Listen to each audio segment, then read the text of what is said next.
আসসালামু আলাইকুম, hello everyone. চলে আসলাম আমার নতুন একটি ব্লগ নিয়ে।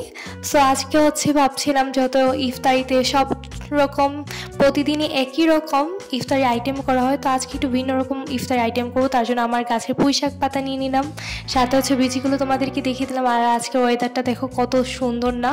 আর এইদিকে এসেই রান্না করে দেখি কিচেনে আম্মু ইফতারি বানিয়েও ফেলেছে। ইফতারি সব কিছু রেডি, প্রায় বলতে গেলে সব কিছুই রেডি করে ফেলেছে আম্মু। বুট, পেঁয়াজু, তারপর বেগুনি, তারপর আলুর চপ। সো সব যেহেতু রেডি, এখন আমি আমার রেসিপিটা আজকে বানাবো। আর এই যে পুঁই শাকের পাকোড়াটা, এটা আমার আব্বু খেতে খুবই বেশি পছন্দ করে। সো আজকে আমি আমার নিজের হাতে বানাবো। সো চলো এগুলোকে ভালোভাবে ক্লিন করে নিয়ে যাক। এই সবগুলো প্রথমেই আমি ভালো করে ধুয়ে নিব সবগুলো পুঁই শাকের পাতা, যেহেতু এগুলোতে অনেক ময়লা থাকে, করিডোরে তোমার অনেক ময়লা লাগে। দেন আমি এখন বানাবো শরবত বানিয়ে নিব।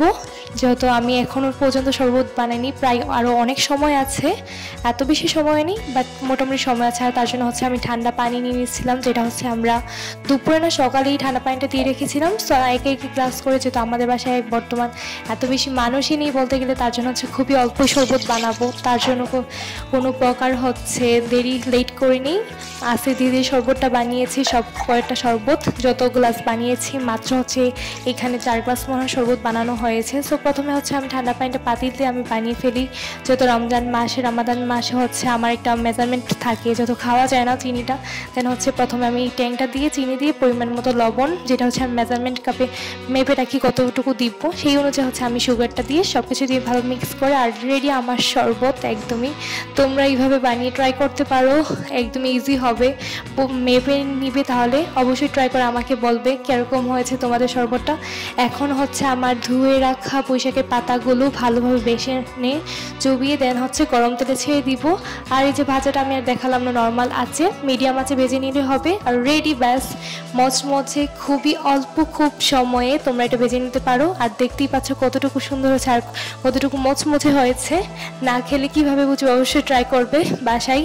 যাদের যাদের পুঁই শাক পাতা হঠাৎ দেখি কে যেন আসছে, আব্বু আসছে। আর আজকে হঠাৎ কিসের মিষ্টি মানে নিজেও জানি না, আব্বু হঠাৎই মিষ্টি নিয়ে আসছে। যত কালকে আম্মু হঠাৎ বলেছিল। আর যত রামাদান মাস, তার জন্য আমি নিজেও জানি না এটা কি। চলো আমার মনে মিষ্টি, কিন্তু আমি নিজেও জানি না, এখন খুলে দেখা যাক। আর এই থেকে এই দোকান থেকে আব্বু সবসময় মিষ্টি, দই এগুলো আনে। আর এই দোকানের মিষ্টিটাও খুবই ভালো, ফেমাস একটা এখানে। সো আব্বু দইগুলো খুলে নিচ্ছিল, আমি দইগুলো খুলে নিচ্ছি। এখন একটা একটা করে খুলে নিচ্ছি। এইটাতে খুলেই দেখি দই, মানে দুইটাতেই দই। আমার দই ভালোই লাগে, বাট আমি এতটাও দই পছন্দ করি না, মোটামুটি। আর এইটা আমার প্রিয় মিষ্টি, প্রিয় সুইট স্পঞ্জের মিষ্টি। এটা আমার বেশ ভালো লাগে, অন্য সব মিষ্টি থেকে আমার কাছে এটাই প্রিয়। আমরা ঘরে সবাই এইটাই পছন্দ করি, কিন্তু আমার আম্মু অন্যটা পছন্দ করে। দেন সব কিছু খুলে দেখলাম এইগুলো। ইফতারের আগে এত কিছু দেখে খেতে মন চাই। এখন দেখি আমার শরবত বানানো শেষ, আব্বু নিয়ে আসছে জুসের বোতল। তো আজকের মতো ভিডিওটা এই পর্যন্তই। সবাইকে আল্লাহ হাফিজ।